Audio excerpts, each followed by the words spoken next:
Halo, selamat datang di channelku. Terima kasih sudah buka videoku ini. Untuk teman-teman yang sedang ingin mencairkan BPJS Ketenagakerjaan jaminan hari tua, saya doakan prosesnya lancar, kemudian dananya pun segera masuk ke rekening. Tapi ada beberapa ya yang gagal dalam melakukan pengkinian data. Saat klaim JHT melalui aplikasi JMO muncul notifikasi seperti ini teman-teman ya. Mohon maaf, pengkinian data tidak dapat dilanjutkan pada aplikasi JMO dikarenakan menunggu pembayaran iuran dari perusahaan. Nah, ini hanya bisa kita klik kembali, tidak bisa kita lanjutkan ya. Pengkinian datanya pun akhirnya gagal. Oke, di videoku ini akan saya jelaskan sebabnya dan juga bagaimana sih kita seharusnya menyikapi atas notifikasi yang muncul seperti ini, teman-teman ya. Oke, untuk yang pertama kali mampir silahkan untuk subscribe dulu agar tidak ketinggalan informasi serta tutorial yang sering aku bagikan di channelku ini. Jadi untuk notifikasi perusahaan masih belum bayar atau masih menunggu pembayaran iuran dari perusahaan, yang bisa kita lakukan yang pertama memang harus menghubungi perusahaan teman-teman ya. Sampaikan bahwa kita akan mencairkan tetapi terkendala karena perusahaan belum membayar. Tapi memang jujur saja untuk yang langkah satu ini sangat sulit ya. Bagaimana bisa kita sudah resign, sudah tidak bekerja di situ, kemudian kita diminta untuk menghubungi perusahaan untuk segera membayarkan iuran. Ya itu mungkin bisa, tapi prosentasenya kecil ya. Kemungkinan sih mohon maaf gagal ya. Nah yang kedua, kita harus lapor ke BPJS Ketenagakerjaan ya. Kita datang ke kantor cabang terdekat teman-teman ya. Kita laporkan bahwa kita saat klaim di JMO muncul notifikasi seperti ini ya. Silahkan bawa ke kantor cabang, kemudian sampaikan keluhannya ya teman-teman ya, untuk mencairkan secara langsung di kantor cabang. Karena aturannya seperti ini ya teman-teman ya. Ini ada aturan Peraturan Menteri Ketenagakerjaan nomor 4 tahun 2022. Teman-teman bisa tunjukkan saja ini nanti ke petugasnya ya kalau mereka tidak tahu ya. Di pasal 20 itu sangat jelas teman-teman ya, saya bacakan ya.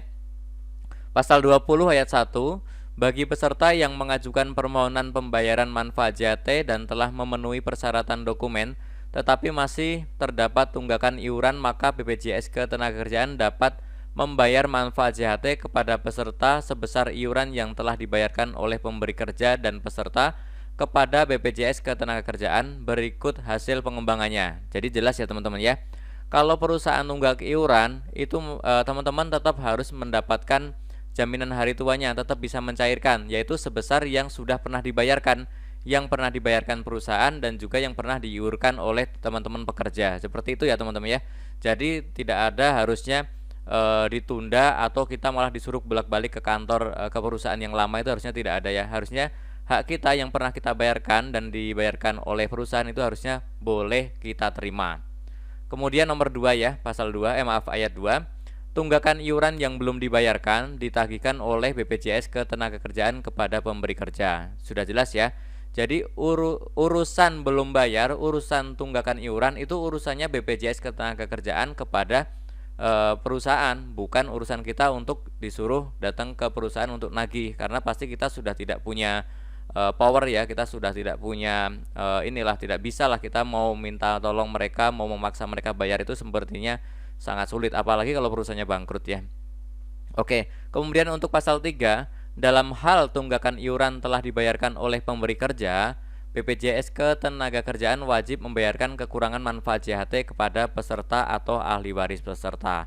Nah ini pun ya, kalau tunggakannya akhirnya nanti dibayarkan oleh perusahaan tanpa kita mengajukan ulang, harusnya dananya pun diberikan ke pekerja ya, karena itu memang sudah haknya pekerja, karena dulu kan bekerja di sana, kemudian memang harusnya mendapatkan manfaat ini. Jadi kalau nanti perusahaan itu tunggakannya dibayarkan, itu harus masuk ke rekening pekerja. Seperti itu ya teman-teman ya. Nah untuk teman-teman yang masih ragu silahkan bisa hubungi juga ya call centernya BPJS Ketenagakerjaan di nomor 175 ataupun ke kantor cabang ya. Atau teman-teman juga bisa bertanya langsung ya di sini ya teman-teman, silahkan tulis komentar, apapun yang akan ditanyakan silahkan tulis saja di komentar ya. Nah agar muncul notifikasi di handphone saya, teman-teman silahkan buat komentar baru, bukan komentar nyambung dari komentar yang sudah ada ya teman-teman ya. Semoga video ini bermanfaat, proses pencairan JHT teman-teman lancar, dan tentunya masih banyak lagi informasi serta tutorial yang akan aku sharingkan di channelku ini. Jadi jangan lupa untuk subscribe, like, dan juga share. Terima kasih.